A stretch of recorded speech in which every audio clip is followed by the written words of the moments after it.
Teman-teman sudah nonton belum 2 video yang sangat bagus berikut ini? Karena banyak orang-orang yang pakai, bahkan akun-akun dakwah juga pada pakai ini. Digunakan oleh video editornya para video-video dakwah dan juga akun-akun, ustadz-ustadz kita. Video ini sangat bagus menurut saya, yaitu ketika Kang Uki dan Kang Reda bilang gini. Dan yang menggunakannya itu adalah ustadz-ustadz kita. ini sangat bagus menurut saya. Kenapa? Karena ustadz-ustadz itu tidak selalu benar.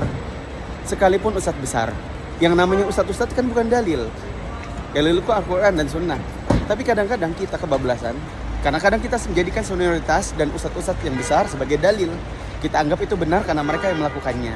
Contohnya pada waktu sebagian asatidzah kita membuat dokumentasi untuk perjalanan haji atau umrohnya. Yang di situ ditampilkan wanita, bukan di blur, malah di zoom. Satu layar mungkin ya 70% isinya perempuan dan gambar wajah langsung. Segini nih besarnya, ukurannya, tidak di blur lah ya. Beda seperti kalau saya di belakang ini saya lewatin, di sana wanitanya lewat blur, tidak kelihatan karena dia pakai sistem bokeh atau pakai sistem sinematik.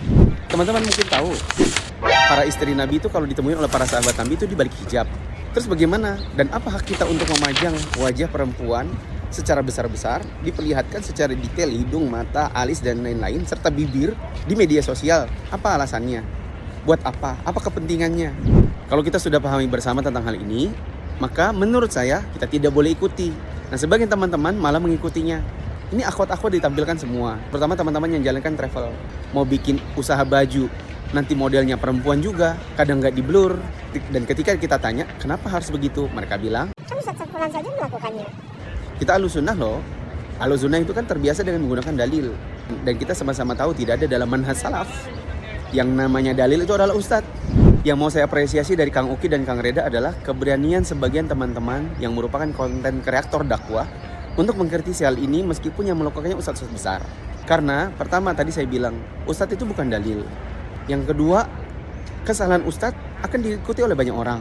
Yang ketiga, ustadz negur ustadz kadang menimbulkan agak baper. Atau yang baper itu bukan ustadznya, tapi pengikutnya, penggemarnya. Atau bisa jadi juga itu jadi alat bahan adu domba. Contoh ketika kita pernah mendapati ada dikritisi oleh Ustadz Ahmad Zainuddin Hafizahullah. Beliau kritisi tentang penggunaan topi yang digunakan oleh sebagian asatidzah. Mungkin sebagian orang ada yang akhirnya baper, merasa dirinya, merasa gurunya, dan akhirnya mereka menghujat Ustadz Ahmad Zainuddin. Padahal yang dimaksud Ustadz Ahmad Zainuddin itu bukan mengharamkan, tapi hanya soal mengkritisi kepantasan.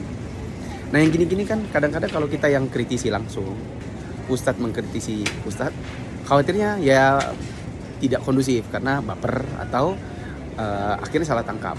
Beda kalau yang mengkritisinya ikhwan-ikhwan, akun asatidzah yang di dalamnya ternyata menggunakan nasyid yang mungkin kami sama-sama nggak paham kalau ternyata nasyid itu ternyata ada musiknya.